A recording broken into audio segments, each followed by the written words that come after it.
Islam. I mean, if we can't decide upon that, then we're not going to make any progress. And let me go back again to Abu Bakr Bashir and show you what he has to say about this very question. Saya hanya sebagai penyambung lidah apa yang disampaikan oleh Nabi. I'm just telling people what our Prophet Muhammad said about Islam. You have to understand that these are not my thoughts. I'm delivering what Islam is according to Muhammad and his friends. Itu menurut keterangannya Nabi Muhammad dan para sahabatnya dan para ulama.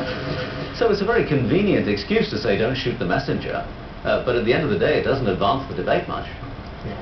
Well, the word of the Prophet which is left to us are in thousands of books, in thousands of hadith.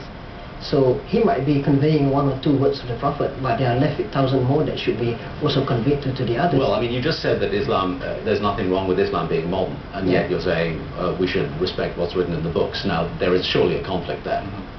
And I think this sort of conflict is coming to the surface today, simply because as a result of access to information, access to knowledge, the Muslim community worldwide, I think, has the ability to actually learn more about Islam on their own terms. And I think here you have a crisis of confidence among the self-proclaimed leaders of the Muslim community, who perhaps do not want there to be a democratization of knowledge and democratization of interpretation and understanding among Muslims. Hence the difficulties that the Muslim world faces today, with hate campaigns, with attempts to actually deny certain groups the right to speak about Islam, to interpret Islam. Women in particular, Muslim women, have historically been marginalized from this process, and we have to admit this. And that observation carries a lot of weight, certainly in Western circles. The idea that within Islam, maintaining a degree of ignorance is in fact politically expedient. Can you speak to that? I would go for the concept of the methodology of explaining Islam. From my understanding of Islam is that when you go back to the Prophet, when you go back to the teaching of the Quran, I don't think there is any single verse or single saying of the Prophet saying that this is the Islam and this is the only way that you should propagate it. My understanding is that the basic of Islam is there. How to propagate it depends on which period of time do you live and which part of the world you live. Because even the Prophet has said in one of his saying that you got to tell the people the knowledge of Islam according to the level of knowledge. So now we are talking about ignorance of Islam within the non-Muslim community, and even in the Muslim community are having this huge problem of ignorance towards Islam. It is a matter of methodology, explaining what Islam is about and how it is to be explained.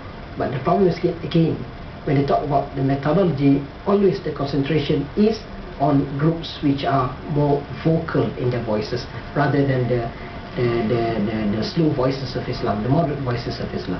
Which is essentially one of the arguments you were making about the Sharia law. Let's get back to that for a moment. Now, you're suggesting that there's a misunderstanding about the nature of Sharia law, and there are different ways of looking at it. Explain to me what you regard as being perhaps the biggest misunderstanding about Sharia law. When you talk about Sharia law, it's this whole system of the law which compromise the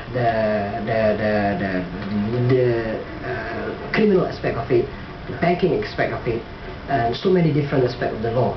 But always the concentration is just on the criminal part of it. Islamic banking is very popular now, not even within the Muslim community, even the non-Muslim community. It is part of Islamic law. What's wrong with concentrating on that aspect of it? Because that is the aspect that causes most people problems. I mean, why should we ignore that just because it's a broader issue? The part that I think most people confuse is the procedural and also the substantive part of the law. Most concentration are only on the substantive part of the law.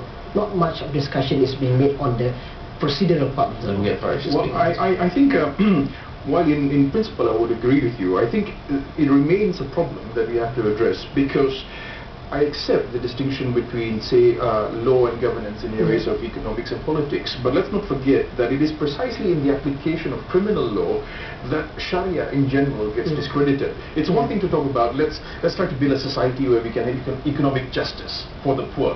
But if economic justice is delivered through chopping of hands and stoning people in public, inevitably Muslims and non-Muslims will raise questions about it, including the question of, is this the way that we practice law, as you say, in the context of today's modern age? Is this how we implement Islamic law? And I think this is why, speaks for Islam.